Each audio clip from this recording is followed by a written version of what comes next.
Is daddy muna ko eh. Wala kasi aming bigas ngayon kaya nanghiram lang muna kami. Yan, bigas. Yun, kailangan na natin tong hatiin mga kabisaya para may ulam pa tayo bukas. So, importante, may nakain pa rin.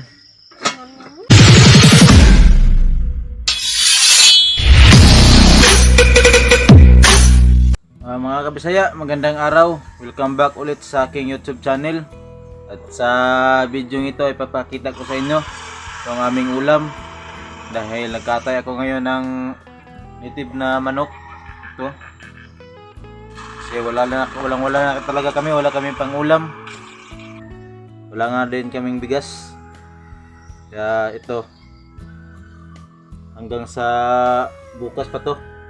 Ulamin yung iba dito, lagyan namin ng asin para bukas may ulam pa rin. Ito, malaki ito. Ano to na manok? Shamu. Kaya tiis-tiis lang muna kasi ang liit lang kasi ng sahod ko sa pagtatrabaho bilang utility. Kaya hirapan kami sa buhay. Pero kahit na ganoon ay tuloy pa rin ang buhay natin. Kahit mahirap. So linisin ko lang muna to. Tapos mamaya lagyan natin ng papayas para marami at makapamigay din tayo sa ating kapitbahay. Ang kapitbahay ko dito, yung mama ko at saka kapatid, ibigyan din natin. Linisin ko lang muna to mga kabisaya. Yun yung asawa ko mga kabisaya, nang hiram ng bigas doon sa aking mama para may masaing kami ngayon. Pupunta na dito, may dalang bigas. Yan na yung bigas mga kabisaya at may dalang kaldero. Diyan natin lulutuin yung manok na kinatay natin ngayon. Pero bugas, pakita mo bugas. Is daddy muna ko eh. Wala kasi aming bigas ngayon kaya nanghiram lang muna kami. Yan, bigas. Yan mga kabisaya, lagyan lang natin ng kapayas. Dalawang papaya para masarap yung natin, sinabawan na manok. At ito rin mga kabisaya, may dahon din tayo na sili, pang pasarap din to. Ito mga kabisaya, ito yung gagawin nating sinabawan na manok. Lalagyan natin ng papaya at saka sili, dahon ng sili. Tapos ito mga kabisaya, may tinabi ako dito pang baon namin bukas sa trabaho, at saka itong aba o itong breast na part ay pang bukas na naman na ulam, bukas ng tanghali.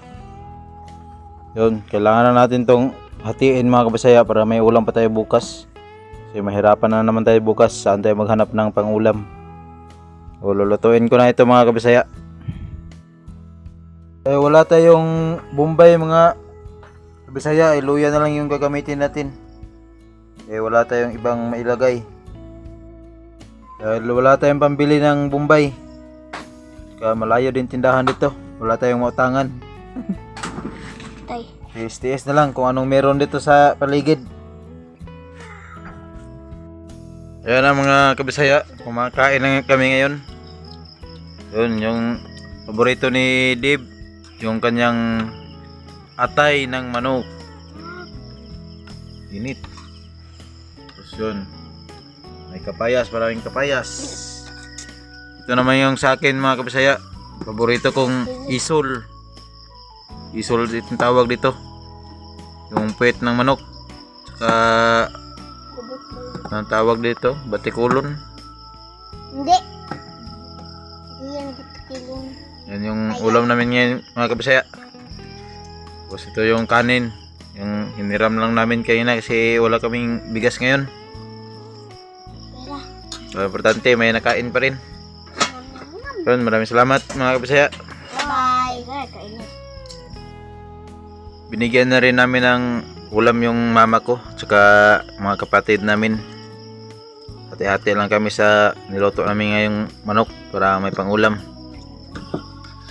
Yun, maraming salamat mga kabisaya. Sana suportahan niyo ako lagi sa aking mga vlog. Maraming salamat.